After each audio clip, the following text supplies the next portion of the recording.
Welcome to my Accounting 1110 last discussion on the topic of investments, where my goal is to evaluate the performance of a company using the ratio return on total assets, also known as the ROA. This ratio evaluates a company's ability to generate profits. Remember, as an investor, you can invest in a business in one of two ways. You can invest in their debt, or you can invest in their stock. Either way, you would like to see how well your investment's performing. Going back to what we learned in Accounting 1110, we publish annual reports and financial statements to outsiders or external users. You can word it either way. And they take these financial statements and they analyze them to decide if they want to invest in our debt or our equity. We can finally say it that way.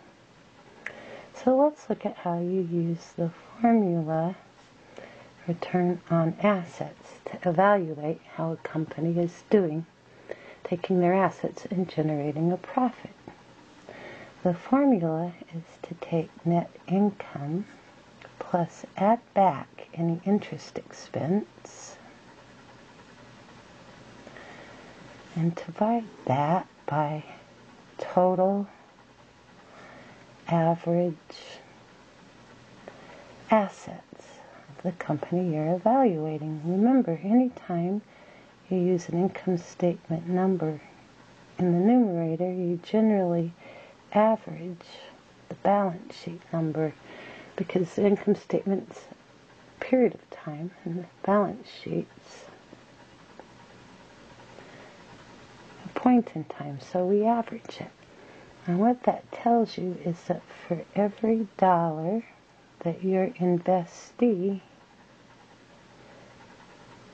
has tied up in total assets, how much net income are they able, how much net income with interest added back per dollar. So for every dollar you have invested in total assets, how much net income are you able to generate? And the reason that we add back net income is to determine the real return on assets, regardless of the way the assets are financed, whether it's through debt or equity. Now, the real benefit to a ratio analysis, as you recall, is looking at a trend where you look at their year-to-year return on assets. Are they doing as well as last year or not as well?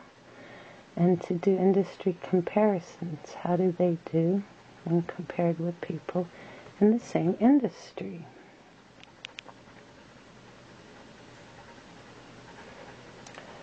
A ratio taken by itself doesn't mean much, but when you take several ratios over a period of time and compare it to your outsiders, you can get a feel that makes you feel warm and fuzzy or cold and prickly. Should you invest in this stock?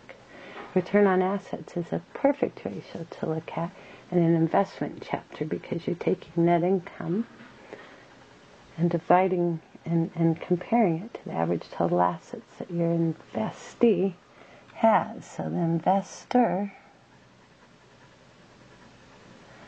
is looking at the investee's financial statements, take their annual report and look at it, run this ratio on it and see how they feel about it.